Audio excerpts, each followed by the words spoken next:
Hello, everyone, and welcome to Persuasive Communication. I'm Professor Mirjana Pantic, and today I'm going to deliver my final lecture this semester. So let me share my screen with you.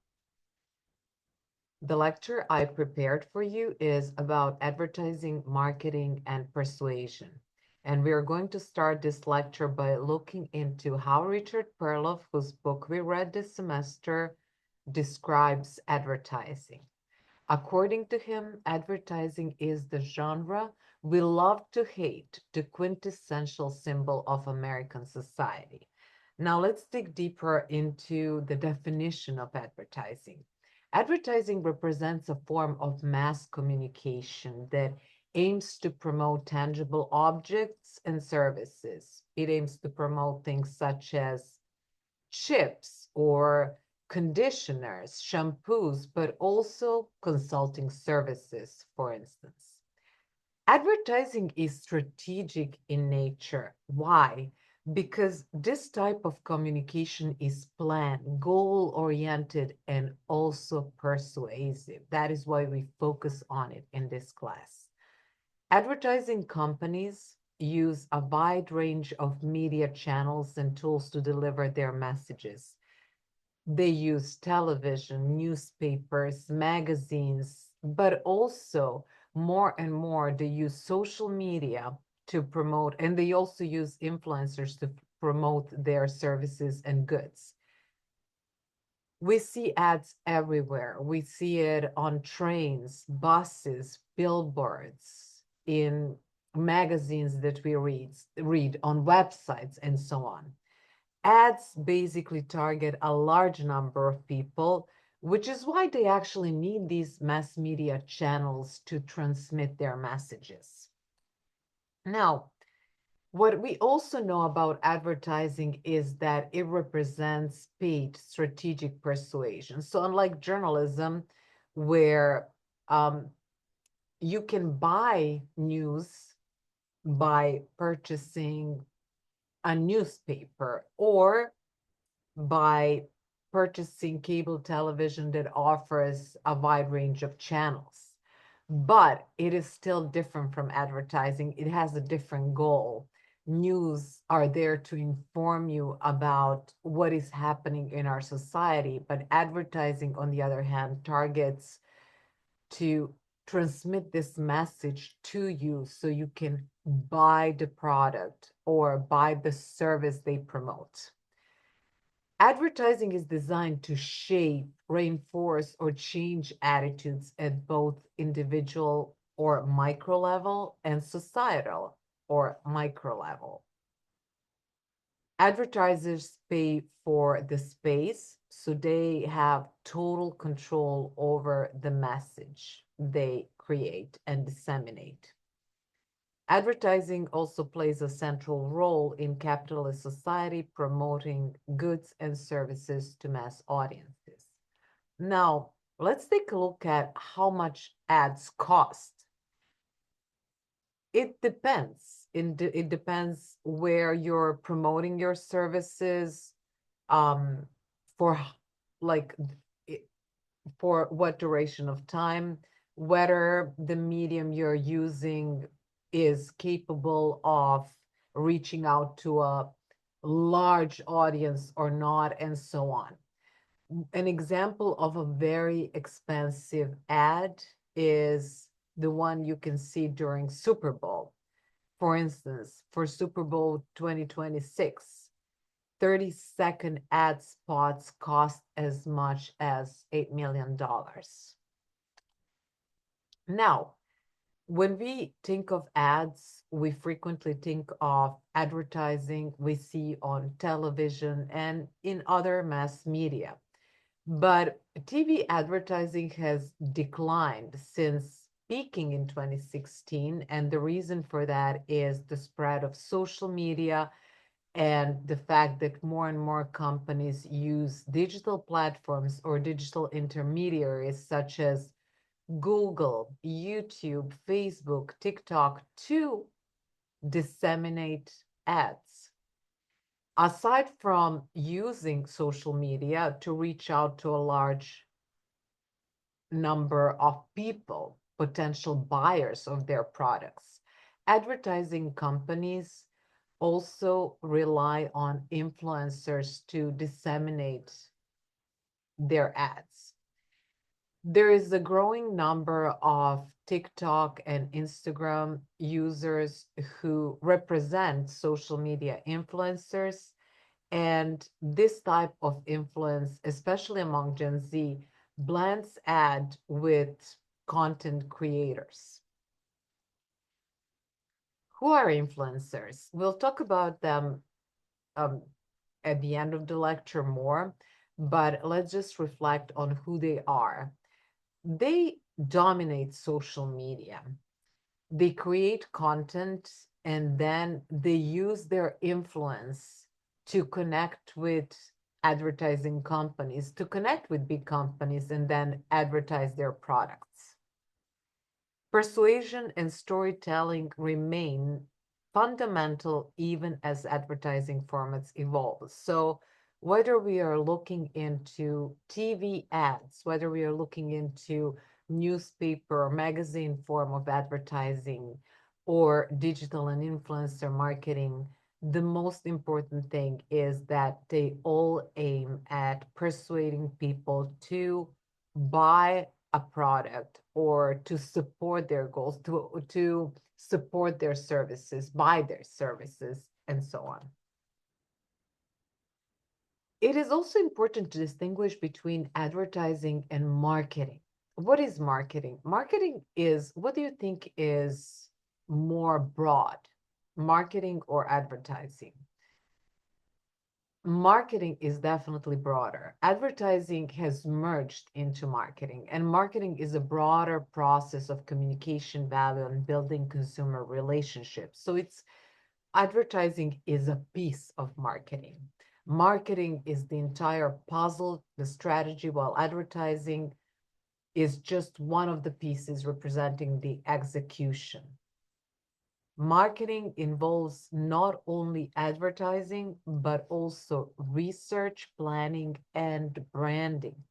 Let's take a look at one example that illustrates how marketing is different from advertising. For instance, when a coffee shop researches which flavors people in New York City prefer, which is why they decide to price their lattes at $5 to convey a premium image. And then this coffee shop chooses a location near a busy subway station. Where does advertising fit into this? When that same coffee shop pays $500 for a sponsored Instagram post showcasing a photo of their latte to people living within 2 blocks of the shop, that is advertising. So let's say they pay $300 or $400 or $500 to an influencer, or they just pay for like their own ad. It doesn't need to be through an influencer to promote this coffee to those people living close to the coffee shop. That is called advertising. But prior to advertising, we have this component of marketing that is research. So we first research which flavors people like in that area, and then decide to price it so it is competitive in comparison to other coffee shop. And then they choose a location where to sell that coffee. And then the next step is to advertise it so people can buy. Another component of marketing is branding. Branding is central to modern marketing because it helps products and organizations stand out. Branding is wider, I would say, than advertising. It is the process of creating an identity for a product, service, or organization so it is easily recognized by consumers. Branding shapes how people perceive, feel about, and relate to a brand through elements like name, logo, design, messaging, values, helping the brand stand out from competitors and build trust and loyalty. So when you see a logo of a company, you associate it with products that you buy. Now, Branding is a very important component of marketing. And one thing that I want you to do that is not covered in this lecture is discussing rebranding. This is something that I've noticed happening more and more in today's digital world. And I want you to think about a specific case of rebranding and write about it. So branding is basically establishing um, a product, like looking into promoting its logo, design, services, and so on. So branding is associated with the company. But what we what we see in today's society is companies that are rebranding. What does it mean? They're changing certain features or even names to kind of refresh their brand to promote something new. So I want you to dig deeper into this concept of rebranding and write an essay of about 300 words explaining this concept. What I want you to do is look into what rebranding is, and as this is very important, why companies and organizations choose to do it. Do they simply want to modernize? Do they feel like they need to change their name so it reflects more the digital era we live in? Or is it that they did something bad in the past, so now they want to rebrand, change their name, offer some new services in order to disconnect from the previous image that that people can associate with some negative features or negative events related to that brand. So I want you to define it and explain why companies or organizations choose to do it. Explain the key elements involved in rebranding, such as changes to logos, brand messages, visual identity, or overall brand strategy, and then provide examples of well-known companies or organizations that have successfully rebranded, describing what changed and why. So please provide an example of, you can elaborate in more detail on one example, and then you can just mention another example. Include images, before and after logos, campaign visuals to illustrate the rebranding process, and then complete your essay under the heading rebranding. Now, another thing that I want to discuss within the concept of advertising that is really elaborated on um, in so much detail in the textbook is subliminal ads. What is subliminal advertising? It's like sometimes the ads, oftentimes actually, most of the time, the ads that you see are very direct, straightforward. You like this chips, buy it. I mean, this sandwich is flavorful, buy it, and so on. But some ads usually have some hidden messages. So subliminal advertising, it represents one of the most misunderstood topics in the field of communication because it refers to the use of images or sounds that are presented below the threshold of conscious perception. So an ad that says Morrissey is coming to New York to have a concert in Madison Square Garden. Get your tickets before they sell out. That's very clear. So he's having a concert. Buy the ticket as soon as possible because he's very popular. They're going to sell out. But then with subliminal advertising, there's so many hidden messages. And there's been a lot of debate about it, whether these messages are really effective or not. And I'll show you some examples. Subliminal advertising aims to influence behavior without the viewer even knowing they've been messaged. So they're not even aware that they absorb this subliminal message.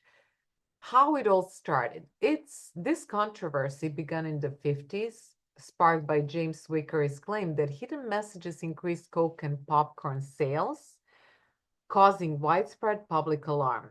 What he did, and he was a market researcher, he was a prominent market researcher. James Wickery arranged for a drive-in movie theater in Fort Lee in our neighborhood in New Jersey to flash the words drink Coca-Cola and eat popcorn for less than a millisecond during the romantic film Picnic. And then after it happened, he declared success. He claimed how the Coke sales had risen by 18% and popcorn purchases had increased by 58% to compare to an earlier period. What happened after this? Media regulators and writers were in shock. They reacted strongly, which led to bans on subliminal ads and popular beliefs that such messages were powerful and widespread. However, a few years later, actually in 1962, Vickery, after like many researchers tried to replicate this experiment that Vickery conducted, and his experiment is known as the popcorn experiment. So after like multiple studies tried to replicate it and they were unsuccessful, Vickery finally admitted that he fabricated the results. Does this mean that subliminal ads are ineffective? It actually doesn't. There's some modern example that show that subliminal ads are still could still be common in logos and ads. Let's take a look at some modern examples. That's why when I mentioned at the beginning of discussing subliminal ads, I said it's the most understood topics in the field of communication because there are claims that these such messages that are basically aiming at our subconscious level are very effective and they definitely exist in advertising. Some other people claim that it's not really there is not enough support to show that they really work. One such example is in 2006, KFC released a commercial for their snacker sandwich. For a split second, a single frame, a small green dollar bill was hidden inside the lettuce. So I'm not sure if you can see, but it's basically if you look at the right side of the sandwich and you will see like a small dollar bill. If you still cannot see it, then please like search for this video on YouTube and you'll definitely find it and see it better. Like I can see it because I knew where it was, but also it's not it's kind of pretty visible, even though how many people, if you think about it, like how many people would actually look and stare at the lettuce? But imagine this ad on a big TV screen. It would definitely be more visible than on this slideshow, right? So the strategy was the KFC admitted to this, claiming it was a contest for fans to find a hidden frame. So they admitted that they included a dollar bill in the sandwich. However, critics argued that it was a classic subliminal trick intending to associate the food with value or wealth in the viewer's mind. So basically, this hits our subconscious level, and this subliminal trick is supposed to make us associate KFC and this sandwich with value or wealth.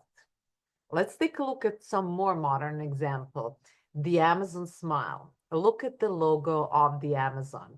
The yellow arrow in the Amazon logo has two strategic purposes at once. The first one, the yellow arrow or the orange yellow, however you want to call it, that basically it resembles a smile, associating the brand with happiness and customer satisfaction. So Amazon brings you happiness. And then the second one, A to Z, because the arrow goes from A to Z, basically means that Amazon sells every product imaginable. So that is how these subliminal messages work. Let's take a look at we can think of some other examples, such as look at the FedEx logo, and let's talk about this in class, but look at the FedEx logo and tell me what you see and what kind of subliminal message might be hiding behind the logo. Now, do these subliminal ads really change attitudes?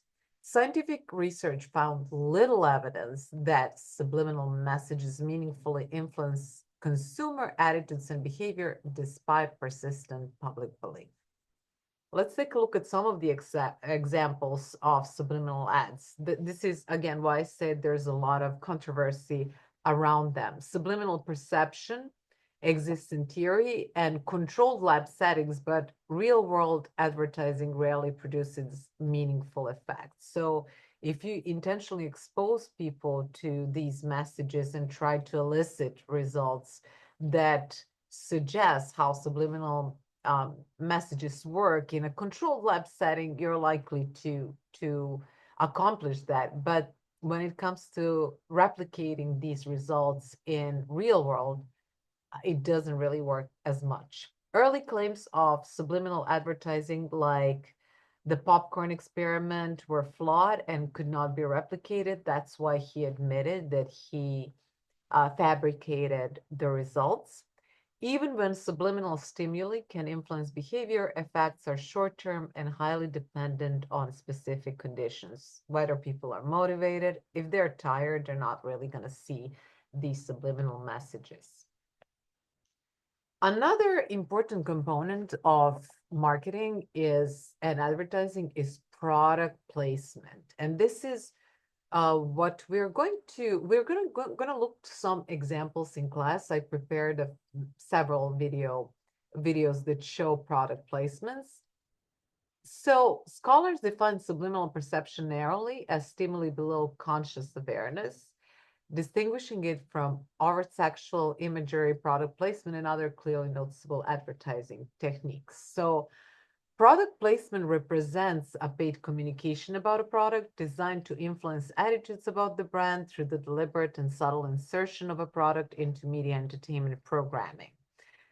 You probably noticed this in movies or music videos when, for instance, a character in a movie uh, drink, drinks a specific brand of soda, subtly promoting the product to viewers. So all of a sudden, this person grabs a bag of chips of a specific brand, or they grab a can of Sprite, or some other product that they consume in a movie, but that is called product placement. So there's a reason why they're using that specific brand. It's because the company behind that brand tries to sell their product to the movie viewers. So that is called product placement. It's very similar to advertising because they represent paid attempts to influence consumers, but they're integrated into content. So the focus is not on promoting that can of soda, but there is a movie or a music video playing, and then it's not they're not promoting it. They're not saying, oh, this is a great chips or this is a great can of soda. They're just consuming that in a scene. So basically, the product itself is integrated into content rather than presented as separate ads. How does product placement affect attitudes? If in comparison to advertisements, regular ads, which identify the sponsor explicitly, product placement does not indicate that a sponsor has paid for the inclusion of a product in a media program. So you don't know that right away. Product placement also captures attention, leads to brand recognition, and can affect attitudes when the brand is novel. Imagine one of your favorite actors like stopping by a fast food chain in a movie. So that's kind of where you can build a positive association with that fast food chain when you see your favorite actor entering it in a movie. Looking into persuasion and ads, as I mentioned, advertising is basically a form of mass communication, and at its core, it does aim to persuade you to either to buy a product, to buy a service they believe you need. From a persuasion perspective, the important point is that advertising appeals can influence the mind in many ways, cleverly tapping into a variety of mental and emotional processes. So they want to build, many ads want to build positive associations between the product and favorable images. We'll look at these examples in class, but McDonald's, as an illustration, often links its brand with kids and birthday parties. Also, semiotics play an important role. Advertising thrives on signs, which provide ads with meaning. So you just see a logo and you automatically associate that logo with Nike or Brooks, Adidas, some other athletic brand, for example. And let's talk a little bit about accessibility. The effect of advertising on attitudes really depends on the extent to which people can call up an attitude from memory. The more exposure consumers have to ads that create associations between a product and a particular image, the more easily they can access that attitude when deciding what to purchase. So imagine just looking at this commercial all the time. Like this, you see this commercial all the time, and you simply at some point start associating that commercial with an attitude from your memory. What's such example, very similar to the example of McDonald's that I mentioned on the previous slide, is Campbell's soup. This company spent much of the 20th century building a strong connection between its product and nostalgic family experience. Campbell's tomato soup became a cozy, comforting food largely because people associated with the warmth and care of their childhood meals with mom and dad. So you see this commercial on television, and then you go to Kroger or Walmart or some other Whole Food, not Whole Foods. So you go to some other store, you see a can of Campbell's soup, and you instantly connect that can with cozy and comforting environment because of the commercials that you've been exposed to. We also frequently see celebrities promoting different products. And when do these ads work?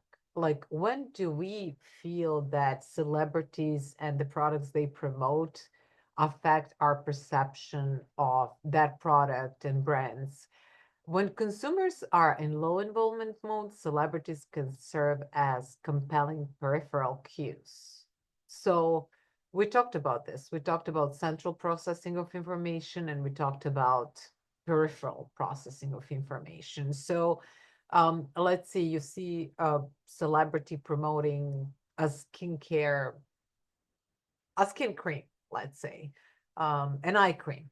And then you just see a celebrity whose skin you admire, and that's your peripheral cue, and you decide to buy a product. But if you start processing this at the central level, it's different. You're like, I'm already getting this product for eye care and I'm really satisfied with it. So do I really need to try another one? So you kind of engage more in thinking about whether you really need that product or not. So celebrities are definitely effective at enhancing consumer attitudes when their characteristics match or are relevant to the product being promoted. So if you really admire that person's skin, then you're more likely to buy the product. Finally, let's take a look again at influencer marketing. So we need to distinguish between influencer marketing and those ads that we see on social media. So there are companies that have their own social media accounts. So they, let's say, create ads, pay for them, and then you're going to see those ads all over social media, depending on, of course, which um, which social media users they want to target in their ads, like which demographic groups they want to target. So that's advertising. So it is basically an ad like any other, like ads we see in mass media. But then there's influencer marketing. They usually have a story for you, and then they all of a sudden they promote a product, or um, they create different types of videos, and then they create one video in which they also have a story, some narrative, but they also promote products in that video. Social media creators like Charlie D'Amelio or Mr. Beast would build large following and monetize their influence, often collaborating with major brands for sponsorship. Influencer marketing is quite cost effective compared to traditional advertising, so it is cheaper than we talked about this $8 million commercial that we'll be seeing during Super Bowl. But this is, of course, it doesn't cost that much, but influencer marketing allows brand to reach engaged audience through paid posts, user-generated content, and micro influencers. Influence works through parasocial relationships. Just like, and this parasocial relationships is also being formed with celebrities. So you see someone constantly, um, like on television, and all of a sudden you feel close to that person because you keep watching them. And the same thing functions with influencers. So you engage with them, their content all the time, and then you feel you're building this relationship with them, which is called parasocial relationships. So followers here feel personal connections, even though they don't know these people, even though they've never met them in person. But because they're exposed to their content, they feel personal connections with influencers, increasing trust, relatability, and the likelihood of product adoption. Influencers create meaning around brands, transforming products into symbols of identity, status, or lifestyle, shaping consumers' attitudes, and also impacting their purchase intentions. We will also see some examples in class related to influencer marketing, but for the end of this lecture, I want to reflect on the key concepts we discussed. Advertising, again, is paid strategic persuasion aimed at promoting products and shaping attitudes. Marketing is broader, so it's the broader strategic process of communication value and building consumer relationships. Branding is one component of marketing. It is the process of creating a distinctive identity to build trust, loyalty, and recognition. Subliminal ads, messages presented below the threshold of conscious perception, often misunderstood and lacking scientific evidence of significant influence. We also discuss product placement, which is the paid inclusion of products in media programs without explicit sponsor identification. And accessibility, which actually refers to the extent to which a consumer can easily call up an attitude from memory, which is reinforced through repeated exposure to advertising associations. And influencer marketing, very popular today. It is a cost-effective digital strategy utilizing creators to build parasocial relationships with followers, thereby increasing trust and product adoption. This is my reference for today. Thank you for watching my video lecture. I hope you enjoyed. I hope you enjoyed persuasive communication this semester. And of course, we'll talk about all these concepts in more detail in class. Have a great week. Bye-bye.